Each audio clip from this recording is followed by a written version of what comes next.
जय जगन्नाथ दर्शक बंधु आपण केबे भाबिछन्ति कि आपण दिन राति एक करी परिश्रम करुछन्ति समस्तଙ୍କର ଭଲ ଚିନ୍ତା କରୁଛନ୍ତି କାହାର କେବେ ଖରାପ କରିନାହାନ୍ତି ତଥାପି ଆପଣଙ୍କ ଜୀବନରେ ଏତେ ସଂଘର୍ଷ କାହିଁକି ଯେତେବେଳେ ବି ସଫଳତା ଆପଣଙ୍କର ହାତ ପହନ୍ତରେ ପହଞ୍ଚେ ଠିକ୍ ଶେଷ ମୁହୂର୍ତ୍ତରେ ଏମିତି କ'ଣ ହୋଇଯାଏ ଯେ ସବୁକିଛି ତାସର ଘର ଭଳି ଭାଙ୍ଗିଯାଏ।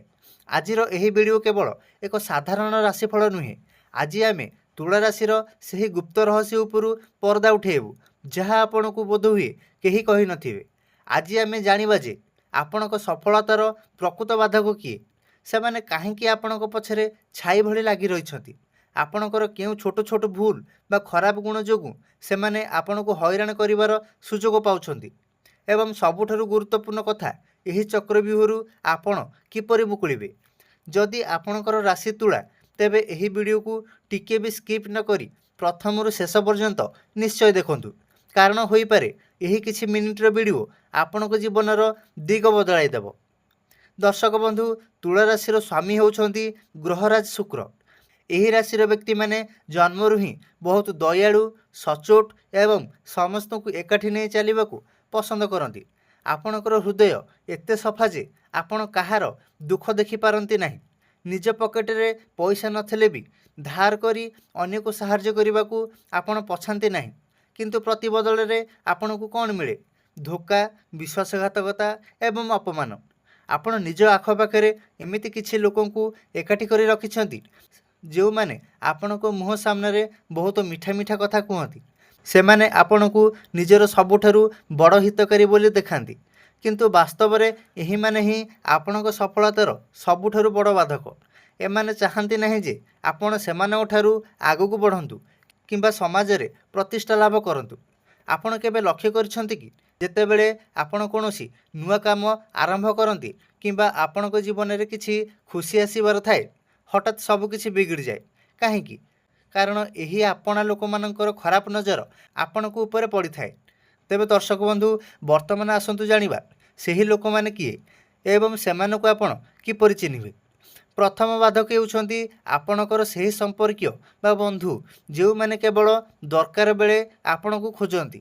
ଯେତେବେଳେ ସେମାନଙ୍କର ସମସ୍ୟା ଥାଏ ସେମାନେ ଆପଣଙ୍କ ପାଦ ଧରିବାକୁ ବି ପଛାନ୍ତି ନାହିଁ, କିନ୍ତୁ ଆପଣଙ୍କର ଦରକାର ବେଳେ ସେମାନେ ଏମିତି ବାହାନା କରନ୍ତି ଯେମିତି ସେମାନଙ୍କ ପାଖରେ କିଛି ଉପାୟ ନାହିଁ।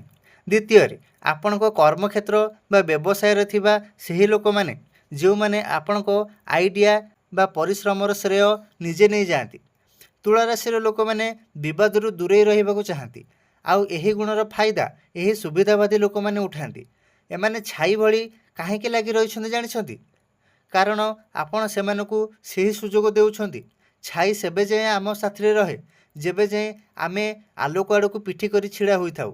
ଆପଣ ନିଜର ଦୁର୍ବଳତା ଏମାନଙ୍କ ଆଗରେ ଖୋଲି କହିଦିଅନ୍ତି। ଆପଣଙ୍କର ଆଗାମୀ ଯୋଜନା କ'ଣ ଅଛି ତାହା କାମ ହେବା ପୂର୍ବରୁ ଆପଣ ଏହି ଲୋକଙ୍କୁ କହିଦିଅନ୍ତି, ଆଉ ସେମାନେ ଆପଣଙ୍କର ସେହି ସକାରାତ୍ମକ ଊର୍ଜାକୁ ନିଜର ଈର୍ଷା ଏବଂ ନକାରାତ୍ମକ ଦୃଷ୍ଟି ଦ୍ୱାରା ନଷ୍ଟ କରିଦିଅନ୍ତି। କିନ୍ତୁ ଦର୍ଶକ ବନ୍ଧୁ, ସବୁବେଳେ ଅନ୍ୟକୁ ଦୋଷ ଦେବା ଠିକ୍ ନୁହେଁ। ଆଜି ଆପଣଙ୍କୁ ନିଜ ଭିତରକୁ ବି ଟିକେ ଝାଙ୍କି ଦେଖିବାକୁ ପଡ଼ିବ। ତୁଳା ରାଶିର ବ୍ୟକ୍ତି ଭାବରେ ଆପଣଙ୍କ ଭିତରେ ଏମିତି କିଛି ଖରାପ ଗୁଣ ବା ଅଭ୍ୟାସ ଅଛି ଯାହା ଆପଣଙ୍କୁ ସଫଳତାର ଶିଖରରୁ ତଳକୁ ଟାଣି ଆଣୁଛି। ତେବେ ଆସନ୍ତୁ ଜାଣିବା ସେଗୁଡ଼ିକ କ'ଣ କ'ଣ। ପ୍ରଥମେ, ସମସ୍ତଙ୍କୁ ଖୁସି କରିବାର ପ୍ରୟାସ। ଆପଣ ସବୁବେଳେ ଚାହାନ୍ତି ଯେ ଆପଣଙ୍କ ଯୋଗୁଁ କେହି ଦୁଃଖ ନ ପାଉ। ସମସ୍ତଙ୍କୁ ଖୁସି କରିବା ଚକ୍କରରେ ଆପଣ ନିଜ ଖୁସିକୁ ବଳିଦାନ ଦେଇଦିଅନ୍ତି। ଆପଣଙ୍କର ଏହି ନା କହି ନ ପାରିବାର ଗୁଣ ହିଁ ଆପଣଙ୍କର ସବୁଠାରୁ ବଡ଼ ଶତ୍ରୁ ଅଟେ। ଲୋକେ ଏହାର ଭରପୁର ଫାଇଦା ଉଠାନ୍ତି। ଦ୍ୱିତୀୟରେ, ଅତ୍ୟଧିକ ବିଶ୍ୱାସ ଓ ମାତ୍ରାଧିକ ଭାବପ୍ରବଣତା। ଆପଣ ଖୁବ୍ ଶୀଘ୍ର ଅନ୍ୟମାନଙ୍କୁ ବିଶ୍ୱାସ କରିନିଅନ୍ତି। କେହି ଦିପଦ ମିଠା କଥା କହିଦେଲେ କିମ୍ବା ଟିକେ କାନ୍ଦିଦେଲେ ଆପଣ ନିଜର ସର୍ବସ୍ୱତାକୁ ଦେଇଦିଅନ୍ତି, ଆଉ ସେହି ଲୋକମାନେ ଆପଣଙ୍କର ସବୁ ରାଜ ଜାଣିସାରିବା ପରେ ଆପଣଙ୍କ ବିରୁଦ୍ଧରେ ତାହା ବ୍ୟବହାର କରନ୍ତି। ତୃତୀୟରେ, ନିଷ୍ପତ୍ତି ନେବାର ଦ୍ୱନ୍ଦ୍ୱ। ତୁଳା ରାଶିର ଚିହ୍ନ ହେଉଛି ଏକ ତରାଜୁ। ଆପଣ ସବୁବେଳେ ଠିକ୍ ଏବଂ ଭୁଲ ମଧ୍ୟରେ ସନ୍ତୁଳନ ରକ୍ଷା କରିବାକୁ ଚେଷ୍ଟା କରନ୍ତି, ଯାହାଫଳରେ ସଠିକ୍ ସମୟରେ ସଠିକ୍ ନିଷ୍ପତ୍ତି ନେଇପାରନ୍ତି ନାହିଁ। ଆପଣ ଅନେକ ସମୟ ଭାବିବାରେ ନଷ୍ଟ କରନ୍ତି ଏବଂ ସେହି ସମୟ ମଧ୍ୟରେ ସୁଯୋଗ ଅନ୍ୟ କାହା ହାତକୁ ଚାଲିଯାଏ। ଚତୁର୍ଥରେ, ଅତୀତକୁ ଧରି ବସିବା। ଆପଣଙ୍କ ସହ କିଏ କ'ଣ ଖରାପ କଲା ସେ କଥା ଆପଣ ଜଲ୍ଦି ଭୁଲି ପାରନ୍ତି ନାହିଁ। बेले यही राग आपणक मन भितर कुहुली कुहुली आपणक निजर ही मानसिक शांति को नष्ट कर दिए, जहाँ आपणक कर्मक्षेत्र उपरे खराब प्रभाव पकाए। किंतु दर्शक बंधु आउ व्यस्त हूँ ना, जोटी समस्या अच्छी सेठारे समाधान मध्य अच्छी। एबे समय आसी जाइछि निजको बदलाइबार। एबे आमे सही प्रतिकार गुड़िक विषय आलोचना करिबा, जहाँ आपणक जीवनरू एही बाधक मानकु चिरदिन पई दूरेई देव। प्रथमे व्यवहारिक प्रतिकार। आजिठारु गोटिए कथा मन रखंतु, निजर गोपनीय कथा एवं आगामी योजना काहाको भी भूल रे कहतु नाही। जेबे जाए आपणक काम 100% सफल न होईछि से पर्यंत नीरव रुहतु। द्वितीय ना कहवा शिखंतु। जो काम आपणक द्वारा संभव नुहे किंबा जहाँ आपणक स्वार्थरे बाधा सृष्टि करुछि सीधा सड़क मना करवा शिखंतु। सामयिक भावे किछि लोक खराब भाविबे किंतु आपणक जीवन शांतिपूर्ण होइजिवो।